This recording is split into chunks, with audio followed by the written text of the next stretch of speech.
आज के टॉपिक में है हमारा क्लास ऑब्जेक्ट। इम्पॉर्टेंट टॉपिक है ऊप्स के हिसाब से, क्योंकि जावा प्योर ऊप्स लैंग्वेज है।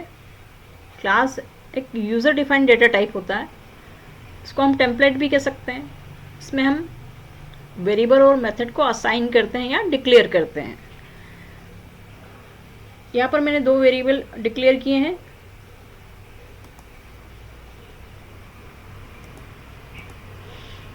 इंटीजर टाइप का और स्टैटिक टाइप का। जब भी हम स्टैटिक वेरिएबल को डिक्लेयर करते हैं तब फाइनल कीवर्ड का यूज़ करते हैं। फाइनल कीवर्ड का यूज़ करने से मतलब होता है वेरिएबल की वैल्यू को हम एग्जीक्यूशन के दौरान चेंज नहीं कर सकते हैं। नेक्स्ट है हमारा मेथड। क्लास में अगर मेथड ना हो तो क्लास की कोई लाइफ नहीं होती है। मेथड को डिक्लेयर करने की 4 बेसिक स्टेप्स होती हैं। मेथड का नाम होता है, मेथड किस प्रकार की वैल्यू को रिटर्न कर रही है, उसमें पैरामीटर कितने हैं और मेथड की बॉडी क्या है। नेक्स्ट हमारा इम्पोर्टेंट टॉपिक है ऑब्जेक्ट। ऑब्जेक्ट क्लास के रेफरेंस को होल्ड करता है।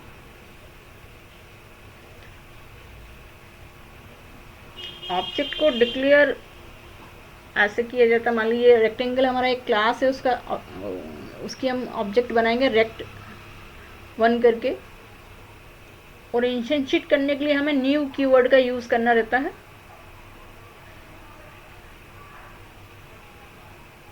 इसको किसी प्रोग्राम के थ्रू समझते हैं।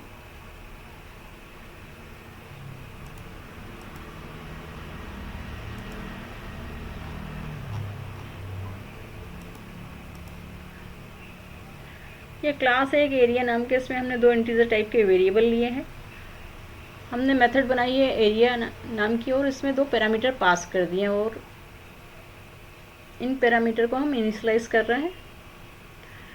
इंटीजर टाइप की वैल्यू को रिटर्न करवाने के लिए हमें एक इंटीजर टाइप की ही मेथड बनानी पड़ेगी। फिर हमने दूसरी क्लास बनाई है रेक्ट एरिया करके और हमने अपनी मेन मेथड को यहाँ पर डिक्लेयर किया है।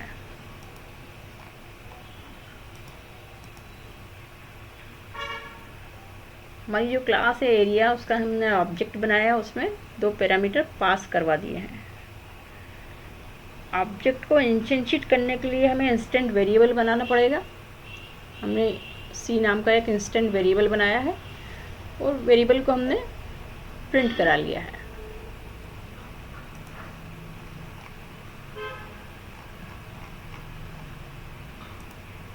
ये रन किए हुए कोडिंग को बना के देखिएगा। नेक्स्ट हमारा टॉपिक है कंस्ट्रक्टर। कंस्ट्रक्टर क्या होता है? कंस्ट्रक्टर हमारा तब कॉल होता है या तब बनता है जब हमारा मेथड का नाम और क्लास का नाम सेम होता है। यहाँ 3 टाइप्स के कंस्ट्रक्टर हैं: डिफ़ॉल्ट कंस्ट्रक्टर, पैरामीटराइज कंस्ट्रक्टर और copy constructor. Default constructor automatic create होता है। पैरामीटराइज कंस्ट्रक्टर हम बनाते हैं, जिसमें पैरामीटर पास करते हैं, उसको पैरामीटराइज कंस्ट्रक्टर कहते हैं। कॉपी कंस्ट्रक्टर किसी प्रोग्राम के थ्रू एक्सप्लेन करूँगी तो ज़्यादा अच्छा रहेगा। आज की क्लास में बस इतना ही।